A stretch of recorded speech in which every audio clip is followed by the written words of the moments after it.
Heipä hei teille, ketkä siellä videota katseleepi nyt. Tänään puhutaan suuresta loistoristeilijästä Costa Concordiasta. Costa Concordia oli italialainen loistoristeilyalus.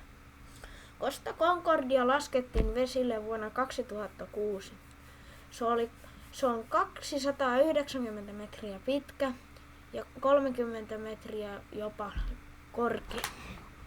Costa Concordia upposi sen syystä, että koska kapteeni oli tekemässä kunniakumarrusta, niin laiva ajautui liian lähelle rantaa suuren vauhdin takia, joka takia laivan alla oli vain 2,5 metriä vettä.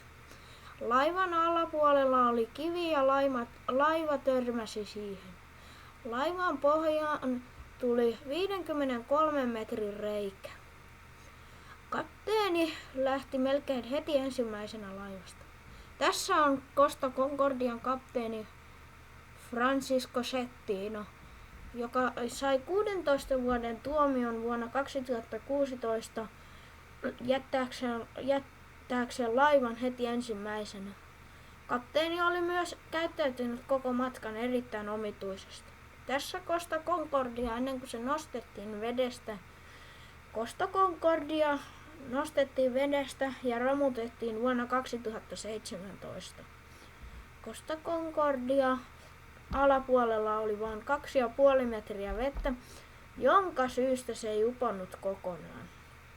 Costa Concordia kapteeni on tälläkin hetkellä linnassa. Tässä kuva Costa Concordian reiästä, eikö olekin aika iso? Tuo sahautui kalliosta. Costa Concordia reikä on noin 53 metriä pitkä. Kiitos kun katsoit tämän videon ja jos tykkäät laivoista, niin tilaahan kanavaa ja jätä tykkäys videolle. Se on moi!